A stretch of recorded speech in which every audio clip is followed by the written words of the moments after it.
Ini adalah sebuah kisah balas dendam yang di awal Anda bahkan tidak akan menyadari bahwa ini sebenarnya merupakan sebuah kisah balas dendam. Terjadi di Kiševo, sebuah kota kecil yang tenang dan jarang terekspos di Makedonia. Pada tanggal 16 November tahun 2004, Mitra Šimanovska, 64 tahun, dilaporkan menghilang dari rumahnya setelah meninggalkan jejak darah di dapur. Banyak spekulasi liar berkembang terkait hilangnya Mitra. Ada yang berpendapat mungkin saja ia sedang melarikan diri dari seseorang. Ada juga yang mengaitkan hilangnya Mitra dengan kemungkinan akibat dari kekasihnya yang cemburu. Namun, semua spekulasi tersebut tidak ada satupun yang terkonfirmasi kebenarannya. Meski begitu, pencarian terus dilanjutkan. Hingga pada tanggal 12 Januari tahun 2005, seorang pengumpul barang bekas dikejutkan oleh apa yang ia lihat. Hari itu, seperti biasanya, ia sedang mencari beberapa barang bekas di sekitaran fasilitas atletik yang telah terbengkalai dan terletak di pinggiran kota. Dalam pencariannya, ia menemukan sesosok tubuh tanpa busana dibuang dalam sebuah lubang dangkal. Sontak ia kaget dan melaporkan temuannya kepada pihak kepolisian.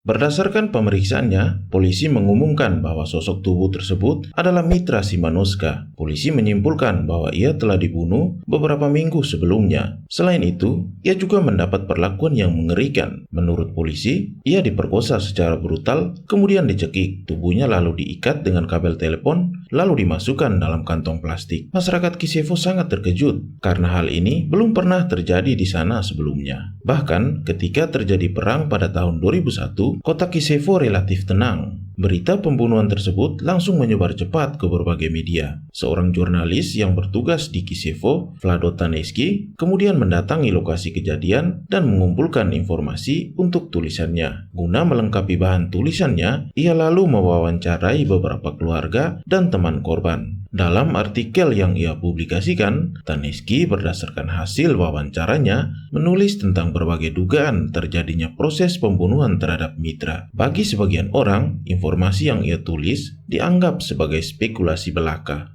Terlepas dari artikel Taneski, pihak kepolisian memfokuskan penyelidikan mereka pada dua tersangka yang telah membunuh seorang pria lanjut usia beberapa minggu sebelum kejahatan menimpa Mitra. Untungnya, setelah penyelidikan cepat, polisi mengumumkan bahwa pelakunya telah terungkap dan kota Kiševo bisa kembali tenang. Dua orang pria, Ante Risteski dan Igor Miseski, keduanya berusia 20-an tahun, didakwa melakukan pembunuhan terhadap Mitra Šimanovska dan Radoslav Bosinovski. Radoslav adalah seorang lelaki tua yang dirampok dan dibunuh pada bulan Desember tahun 2004 di rumahnya. Kedua korban, Mitra dan Radoslav, dianiaya dengan cara yang hampir sama, sehingga jaksa penuntut menetapkan adanya hubungan antara kejahatan-kejahatan tersebut dan memutuskan untuk memperlakukannya sebagai pembunuhan ganda. Selama interogasi prasidang, keduanya mengaku membunuh Mitra dan Radoslav. Namun, dalam persidangan, mereka bersikeras hanya membunuh Radoslav dan tidak terkait sama sekali dengan kematian Mitra. Sebagai seorang jurnalis, Vlado Taneski juga terlihat hadir di ruangan sidang. Dia memperhatikan dengan seksama jalannya persidangan. Kepada surat kabarnya Nova Makedonia, Taneski menulis rentetan peristiwa sebagai berikut. Dengan diborgol dan dengan mata tajam, Ante Risteski yang berusia 28 tahun dan temannya Igor Mirseski yang dituduh melakukan pembunuhan ganda yang mengerikan memasuki pengadilan. Mereka menatap langit-langit dengan mata tanpa ekspresi dan dari waktu ke waktu mereka berbisik seolah-olah pada diri mereka sendiri. Semuanya sudah berakhir. Sekarang kami akan membayar kejahatan kami. Pada akhirnya, Ante dan Igor dijatuhi hukuman penjara seumur hidup atas pembunuhan ganda tersebut. Namun, ada sebuah bukti yang cukup meresahkan. Pada pemeriksaan postmortem ditemukan jejak air mani di tubuh Mitra Šimanovska yang kemudian diketahui tidak cocok dengan DNA Ante dan Igor. Dari sini timbullah pertanyaan, apakah ada penyerang ketiga? Apakah pengadilan mengurung orang yang salah? Atau mungkinkah pembunuh Mitra Šimanovska masih bebas berkeliaran di luar sana? Untuk saat ini, tidak ada jawaban atas semuanya itu.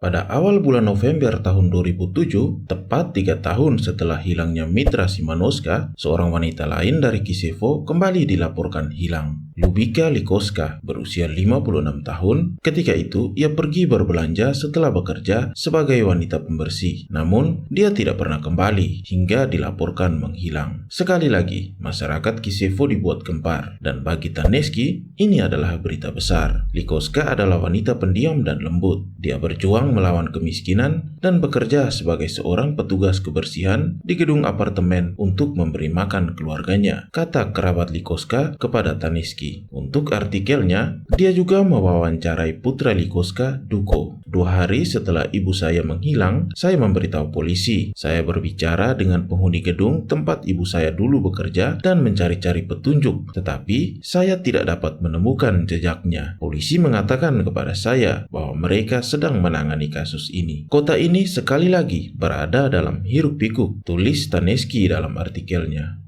Ketakutan terburuk menjadi nyata ketika jenazah Likoska ditemukan dibuang di punggung Bukit Strasa di Jalan Gostivar Kisevo dekat pompa bensin Lukoil. Menariknya, kematian Likoska terlihat identik dengan kematian Mitra Simanoska. Mereka dibunuh dengan cara yang sama, diperkosa dan dicekik, diikat dengan kabel, dan dimasukkan ke dalam kantong plastik. Menurut petugas pemeriksa mayat, perbuatan tersebut dilakukan hanya beberapa hari sebelumnya, yang berarti bahwa Lubika Likoska yang telah hilang selama 3 bulan, selama ini disandra di suatu tempat, diberi makan dan dibiarkan hidup, lalu berulang kali disiksa dan diperkosa. Dalam tulisannya yang terbit pada tanggal 6 Februari tahun 2008, Taneski mengatakan kejahatan terbaru ini menjadi berita utama di Kisevo. Banyak sekali rumor yang berkembang dalam masyarakat. Di saat polisi sedang berusaha menangani kasus ini, masyarakat berpendapat bahwa pembunuhan ini terkait dengan pembunuhan ganda sebelumnya. Namun, bagaimana hal ini bisa terjadi, sedangkan kedua terpidana kasus sebelumnya saat ini masih mendekam dalam penjara? Dalam tulisannya, Taneski juga berspekulasi bahwa Likoska mungkin saja tertabrak mobil, dan pengemudinya alih-alih membawanya ke rumah sakit, malah memutuskan untuk memanfaatkannya dengan cara yang paling mengerikan. Taneski juga menambahkan bahwa polisi lebih tahu. Polisi belum mengumumkan tersangka, namun menurut sumbernya, saat ini penyelidikan sedang dilakukan untuk menyelesaikan kasus kematian Lubika Likoska, tulis Taneski.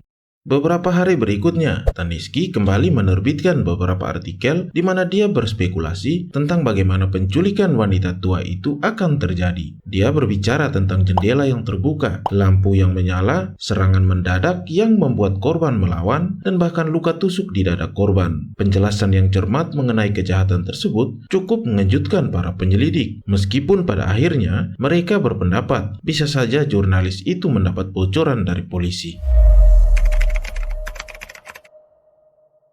Tanggal 7 Mei tahun 2008, seorang wanita berusia 65 tahun bernama Sivana Temelkoska sedang memasak di dapur. Sivana bekerja membersihkan rumah untuk mencari nafkah. Namun pada hari itu, ia tidak bekerja sehingga hanya beristirahat di rumah saja. Ketika itu, ia sedang menunggu kedatangan putranya sambil menyiapkan makanan untuk disantap malam nanti. Di tengah kesibukannya, tiba-tiba telepon rumah berdering. Dari ujung telepon, ia mendengar suara seorang temannya, tetapi suara itu terdengar aneh dan tegang. Temannya lalu bertanya kepada Sivana, apakah dia sedang mendengar radio atau televisi saat ini. Kepada Sivana, temannya menyampaikan bahwa saat ini seluruh berita menyiarkan telah terjadi sebuah kecelakaan lalu lintas besar dan mengerikan yang terjadi di kota mereka. Dan sayangnya, putra Sivana yang bernama Soron terlibat dalam kecelakaan tersebut. Sontak saja Sivana yang terkejut langsung berlari keluar rumah sambil berteriak histeris. Ia tidak menyangka sang putra yang sedang ditunggu ternyata mengalami kecelakaan fatal. Tetangganya yang kebetulan sedang berada di luar rumah sempat bertanya kepada Sivana perihal apa yang terjadi. Ia hanya menjawab putranya terluka dan ia akan ke rumah sakit sambil terus berlari. Dan ia benar-benar berlari ke rumah sakit untuk memastikan bahwa putranya baik-baik saja. Beberapa saat kemudian, tetangga yang sama mendengar ketukan di pintu rumahnya. Setelah pintu terbuka, sontak ia terkejut. Sosok yang sedang berdiri di depan pintu rumahnya adalah putra dari Sivana, Soron, yang tampak tidak terluka sama sekali. Di tengah kebingungan dan belum sempat melontarkan pertanyaan pertanyaan apapun, Soron langsung melayangkan pertanyaan padanya perihal keberadaan sang ibu. Soron mengungkapkan seharusnya mereka bertemu malam ini untuk makan malam bersama. Namun entah kenapa sang ibu menghilang tanpa memberitahu kemana perginya. Masih dalam suasana kebingungan, si tetangga bertanya kepada Soron apakah dia mengalami kecelakaan. Dengan lugas, Soron berkata tidak. Barulah setelah itu tetangga tersebut menceritakan bagaimana sang ibu dengan tergesa-gesa berlari ke rumah sakit setelah mendengar berita kecelakaan yang menimpa putranya. Soron lalu mengambil telepon dan menelpon rumah sakit untuk menanyakan keberadaan sang ibu. Pihak rumah sakit memberitahu dia kalau ibunya tidak ada di sana. Bahkan belum ada satupun korban kecelakaan yang dibawa ke rumah sakit. Meskipun pihak rumah sakit juga telah mendengar perihal terjadinya kecelakaan lalu lintas tersebut. Pada akhirnya, Soron yang kebingungan dan tidak tahu harus berbuat apa, memutuskan untuk melaporkan hilangnya sang ibu kepada polisi malam itu juga. Hingga 9 hari kemudian, sesuatu yang menakutkan benar-benar terjadi. Pada tanggal 16 Mei tahun 2008, seorang pejalan kaki menemukan mayat Sivana Temelkovska yang berusia 65 tahun dimasukkan dalam kantong plastik dan berada di tumpukan sampah di samping lapangan sepak bola Kisevo. Kekerasan yang diperoleh Sivana sangat mirip dengan dua korban sebelumnya. Ia mengalami penganiayaan dan pembunuhan secara brutal. Hasil otopsi menyimpulkan Sivana mengalami 13 luka di tengkoraknya dan 5 tulang rusuknya patah. Selain mengalami penganiayaan yang begitu parah, juga ditemukan jejak air mani dalam tubuhnya. Saat ditemukan, beberapa barang berharga milik Sivana masih bersamanya, sehingga polisi langsung mengesampingkan kemungkinan terjadinya perampokan. Salah satu sumber dari kepolisian kemudian memberitahu Vlado Taneski terkait temuan yang mengerikan ini. Seketika insting jurnalistik Taneski bangkit dan berpikir ini adalah berita besar berikutnya dengan segala kemungkinan penyebab kematian yang bisa saja terjadi. Setelah menerima informasi tersebut, Taneski langsung bersiap untuk melakukan wawancara terhadap beberapa keluarga dan kenalan Sivana. Selama 30 tahun karirnya di dunia jurnalistik, ia dikenal sebagai seorang jurnalis yang berani dan blak-blakan dalam menulis berita. Untuk itulah, tidak jarang ia menerima teror dan ancaman atas apa yang ia tulis. Setelah itu, Taneski bergegas untuk menemui Soron, putra Sivana. Kebetulan, rumah mereka hanya berjarak beberapa menit. Di dapur, mereka berdua duduk dan membicarakan apa yang terjadi. Soron memberitahu Taneski semua yang ia tahu tentang bagaimana dia tiba di rumah dan tidak menemukan keberadaan ibunya. Soron lalu bertanya kepada tetangganya dan mereka menjelaskan bagaimana Sivana berlari ke rumah sakit karena mendapat informasi kecelakaan yang menimpa Soron. Tetapi Soron ternyata tidak mengalami kecelakaan dan baik-baik saja. Pada sesi wawancara itu, Taneski melontarkan banyak pertanyaan terkait sang ibu termasuk kesehariannya. Merasa informasi yang diperoleh sudah cukup, Taneski pun berpamitan untuk pulang.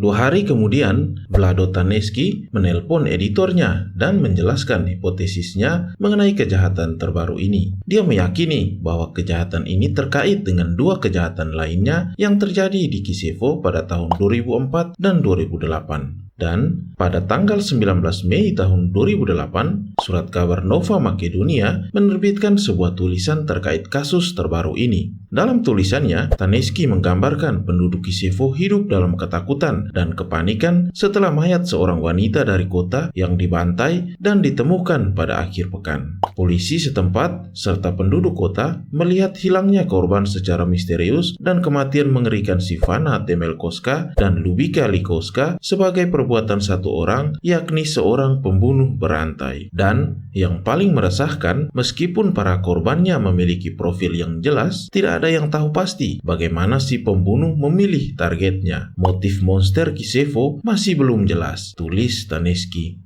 Segera setelah terjadinya kasus ketiga ini, seluruh kepolisian Makedonia memusatkan perhatian mereka pada kasus ini. Beberapa jam sebelum artikel Taneski diterbitkan, polisi mulai menghubungkan profil ketiga korban. Mereka memiliki umur yang tidak berbeda jauh dan berdedikasi pada pekerjaan kebersihan. Mereka tinggal sendirian, mereka menghilang, dan mereka ditemukan dibunuh secara brutal. Selain itu, ketiga korban juga tinggal di jarak yang berdekatan antara satu dengan yang lainnya. lainnya. Dari petunjuk ini memungkinkan polisi untuk menyusun profil sang pembunuh berantai itu. Polisi meyakini pelaku kemungkinan besar adalah seorang yang tinggal di wilayah kota yang sama dan mengenal korbannya secara pribadi. Dia kemungkinan besar adalah pria parubaya yang relatif kuat. Kecerdasannya mungkin di atas rata-rata karena kejahatannya tersebut memerlukan perencanaan dan pengorganisiran yang cermat sehingga memungkinkan dia untuk mempertahankan kendali tingkat tinggi atas tempat kejadian perkara.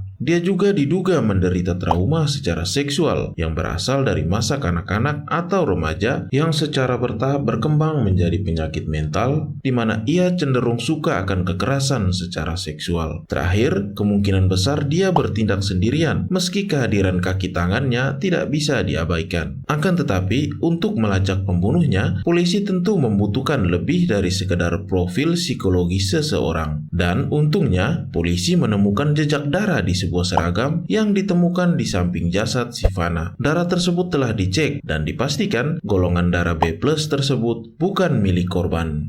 Berbekal temuan itu, secara maraton polisi kemudian melakukan wawancara selama beberapa hari kepada sekitar 150 pria. Dari jumlah tersebut kemudian dipersempit lagi untuk diambil sampel darah dan air mani guna dilakukan tes DNA oleh polisi. Mereka yang dites DNA-nya yakni beberapa tetangga korban, seorang sopir taksi, dan juga sang jurnalis yang meliput kasus tersebut, Vlado Taneski. Dan, tahukah Anda, setelah melakukan 3 tes di laboratorium independen, dipastikan bahwa DNA Vlado Taneski sama persis dengan sampel yang diambil dari tubuh Mitra Simanowska dan Sivana Temelkovska. Vlado Taneski pun menjadi tersangka utama atas serentetan pembunuhan horor yang terjadi di kota Kisevo. Polisi sebenarnya sudah mulai mencurigai Taneski karena sejumlah informasi dalam tulisannya. Bahkan, polisi sampai menempatkan mata-mata untuk terus memantau pergerakannya. Beberapa informasi Taneski yang merinci posisi persis jenazah, bagaimana korban dicekik, apa saja yang tertinggal di lokasi kejadian, kronologi pembunuhan, salib di leher salah satu korban wanita, bahkan jenis kabel telepon yang digunakan untuk mencekik korban. Padahal, polisi sengaja menyembunyikan informasi ini dan rincian informasi tersebut hanya dapat diketahui oleh saksi mata, korban, atau pelaku tentunya. Dan ternyata, sang jurnalis pun jatuh ke dalam perangkap. Namun, polisi tentu membutuhkan bukti yang lebih kuat untuk membuktikan bahwa Taneski lah pelaku sebenarnya. Kecurigaan ini memuncak ketika Taneski secara terbuka mengkritik polisi dalam tulisannya karena telah salah menangkap 2 orang tersangka. Menurut dia, kejahatan tetap berlanjut meski mereka tengah mendekam dalam penjara sembari membeberkan beberapa informasi yang masih dirahasiakan polisi. Menurut polisi, Vlado Taneski mengetahui terlalu banyak detail terkait kasus ini. Vlado Taneski lahir pada tahun 1952 di daerah Kisevo. Ayahnya, Traze Taneski, adalah veteran Perang Dunia Kedua yang bekerja sebagai penjaga malam, sedangkan ibunya, Gorika, bekerja sebagai petugas kebersihan di rumah sakit setempat. Keduanya menurut para tetangga adalah orang tua yang pemarah dan sulit untuk memaafkan. Taneski memiliki seorang saudara laki-laki. Jika salah satu anaknya berperilaku buruk, ikat pinggang sang ayah akan dilepas untuk menghukum mereka. Sang ibu juga sama parahnya. Orang-orang bahkan menggambarkannya sebagai wanita jahat. Ternyata sang ibu, Gorika, sangat kejam terhadap Taneski. Selain menghina dan membentak, ia juga kerap dipukuli tanpa alasan. Karena pemukulan tersebut, Taneski sering mengalami mimpi buruk ketika tidur malam. Selama bertahun-tahun, ketakutan terhadap ibunya menyebabkan gelombang frustasi dan kebencian dalam diri Vlado Taneski. Terlebih lagi, karena masih kecil, ia hanya bisa menerima tanpa mampu memberi perlawanan. Situasi kekerasan ini kemudian berakhir ketika sang pemuda tersebut meninggalkan rumah untuk belajar. Pada tahun-tahun terakhir kehidupan Traze Taneski, sang ayah menghabiskan banyak waktu di pondok musim panas keluarga beberapa kilometer jauhnya. Di sana, dia beternak kambing, menanam sayur, dan sebisa mungkin menghindari manusia. Dia adalah seorang penyendiri yang sangat protektif terhadap harta bendanya dan selalu bertampang masam terhadap tetangganya. Mungkin itu sebabnya ketika ia meninggal di pondoknya pada bulan Agustus tahun 2002 yang dilaporkan dengan cara gantung diri, tidak ada seorang pun di luar keluarga dekatnya yang terlalu peduli. Kematian sang ibu Gorika pada bulan Desember di tahun yang sama juga tidak disesali oleh banyak warga Kisevo. Dia meninggal karena overdosis obat tidur yang tidak disengaja. Tetapi semua ini tidak ada hubungannya dengan Taneski. Taneski bersekolah di sekolah menengah teknik dan setelah lulus bekerja sebagai pekerja logam di pabrik setempat. Segera setelah itu, dia diangkat menjadi kepala organisasi pemuda komunis Kisevo. Dia kemudian pindah ke Kroasia, bergabung dengan Liga Komunis Yugoslavia. Pada tahun 1973, Taneski bertemu Vesna dalam sebuah acara pembacaan puisi. Taneski rupanya sudah tertarik dengan sastra dan sejenisnya sejak usia muda. Kecintaan mereka terhadap sastra lah yang menyatukan Taneski dan Vesna. 4 tahun menjalani masa pacaran, mereka kemudian memutuskan untuk menikah pada tahun 1977. Dari pernikahan itu, mereka memiliki 2 orang anak. Hingga suatu saat, mereka memutuskan untuk kembali ke Kisevo dan tinggal bersama orang tua Taneski. Menurut istrinya, meskipun hubungan mereka buruk, dialah satu-satunya yang bisa merawat mereka. Dan Taneski merasa punya kewajiban moral untuk tidak meninggalkan mereka sendiri. Ketika kembali ke kampung halamannya pada tahun 1980, Taneski yang berpendidikan adalah orang penting menurut standar lokal dan dianggap tidak layak untuk kembali berkeringat di pabrik. Karena itulah dia bekerja sebagai editor di Radio Kisevo, di mana karir profesionalnya sebagai jurnalis dimulai.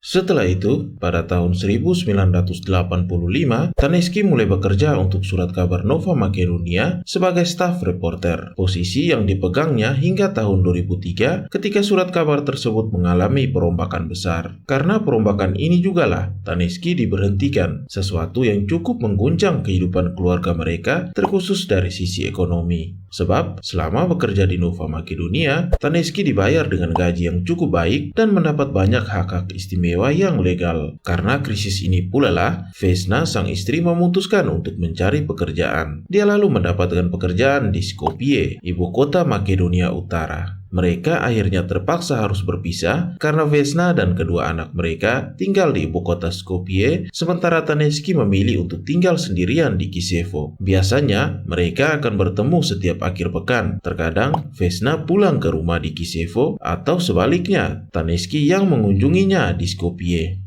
Tahun 2003 rupanya menjadi tahun yang berat bagi hidup Taneski. Di tahun itu, ia harus kehilangan kedua orang tuanya dan juga pekerjaannya di Nova Makedonia. Kehidupan rumah tangganya mengalami krisis secara finansial, hingga harus rela tinggal berjauhan dengan istri dan anak-anak. Namun Taneski akhirnya bisa bangkit. Ia mendapat pekerjaan lepas pada sebuah surat kabar lainnya. Bahkan tidak berselang lama, Taneski kembali bergabung di surat kabar Nova Makedonia untuk kedua kalinya.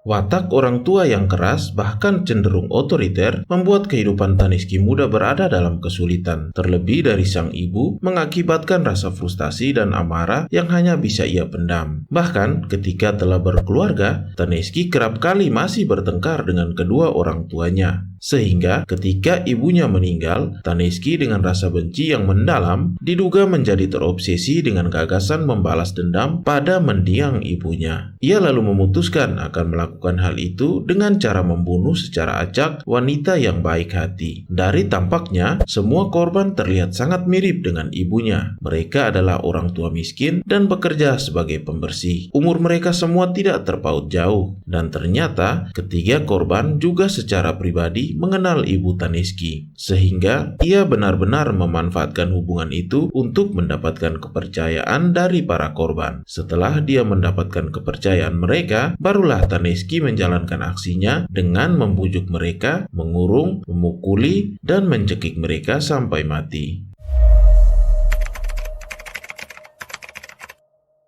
Dalam tulisannya di surat kabar yang meledak-ledak, Taneski berbohong tentang banyak hal hanya untuk mengelabui pihak kepolisian. Taneski misalnya mengarang cerita bahwa dia berbicara kepada seorang saksi yang mengaku melihat Sivana masuk ke dalam mobil bersama dua pria tepat sebelum dia menghilang. Yang paling fatal yakni ternyata Taneski juga sosok di balik cerita kecelakaan mengerikan yang menimpa putra Sivana, Soron, di mana cerita tersebutlah yang menyebabkan Sivana buru-buru berlari ke rumah sakit. Nyatanya, itulah skenario yang telah diatur dan diinginkan oleh Taneski. Dia menelpon stasiun radio dan memberitahu mereka tentang kecelakaan tersebut, dan karena dia sebelumnya pernah bekerja untuk stasiun radio itu, mereka mempercayainya tanpa melakukan pengecekan fakta sebenarnya, lalu menyiarkan cerita rekayasa Taneski, cerita yang ditujukan untuk menjebak Sivana, target Taneski berikutnya.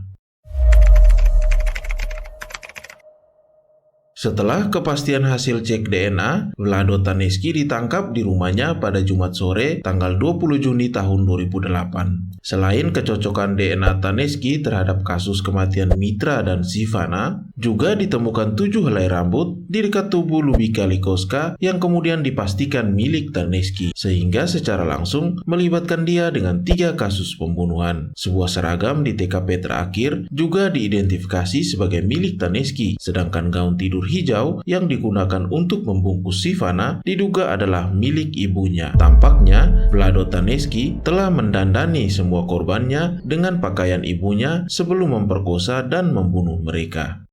Penggeledahan rumahnya di Kisevo dan pondok musim panasnya yang terpencil dengan jarak beberapa kilometer jauhnya, tempat dia mungkin menahan para wanita tersebut sebelum membuangnya, menghasilkan petunjuk tambahan, termasuk sepatu dan pakaian yang menurut polisi adalah milik beberapa orang korban. Selama interogasi yang melelahkan di dalam tahanan, Vlado Taneski lebih banyak diam. Terhadap banyak pertanyaan, dia memberikan jawaban yang mengelak atau mengatakan bahwa dia lupa. Dia bersikukuh bahwa dia tidak bersalah dan tidak mengenal wanita-wanita itu secara pribadi. Detektif menggambarkan percakapan dengannya sebagai hal yang membuat frustasi dan tidak membuahkan hasil. Tidak ada kekerasan yang dilakukan terhadapnya, kata Taneski kemudian kepada istrinya. Namun pada akhirnya dia lemah dan kelelahan. Keesokan harinya, Taneski dipindahkan ke penjara di kota terdekat, Tetovo, dengan perintah penahanan selama 30 hari.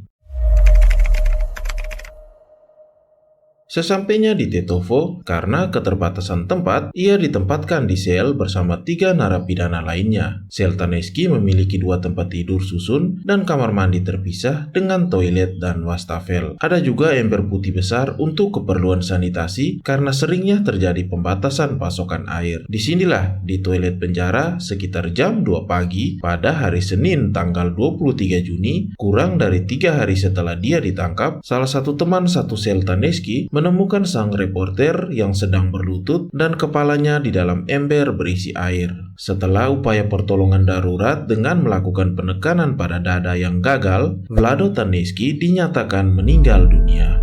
Meskipun terdengar agak aneh, namun kedua teman sekamar Taneski mengaku sedang tidur dan tidak mengetahui perihal peristiwa bunuh diri ini. Hasil otopsi jenazah Taneski mengungkapkan kematian karena tenggelam. Paru-parunya penuh air. Kepalanya tetap terendam lama setelah kehilangan kesadaran. Tidak ada luka, tidak ada tanda-tanda kekerasan, kecuali memar kecil di dahi dan pangkal hidungnya. Hal ini mungkin terjadi pada tahap awal kejang. Selain itu, pemeriksaan TKP tidak menemukan tanda-tanda adanya perlawanan. Taneski yang berbadan tegap dan bahkan 3 pria kuat seperti teman satu selnya akan menghadapi tantangan besar jika membuat Taneski kewalahan dan menahan kepalanya di dalam ember berisi air sampai dia mati. Pastinya mereka sendiri akan mendapatkan luka dan lebam. Dengan kematian Vlado Taneski, maka semua proses penyelidikan yang melibatkan dia pun dihentikan. Juru bicara kepolisian menyatakan bahwa mereka memiliki bukti yang sangat kuat bahwa Taneski bertanggung jawab atas kematian 3 wanita parubaya tersebut. Mereka juga sebenarnya berharap dengan tertangkapnya Taneski akan memperoleh rincian tentang perempuan keempat yang hilang pada tahun 2003. Penyelidik terus meyakini bahwa wanita keempat, Gorika Pavleska, berusia 78 tahun, yang hilang pada tahun 2003 sebenarnya adalah korban pertama monster Kisevo. Kita tidak akan pernah tahu kebenarannya karena tubuhnya tidak pernah ditemukan dan orang yang bertanggung jawab bunuh diri, membawa rahasia besarnya ke dalam kubur, kata juru bicara kepolisian.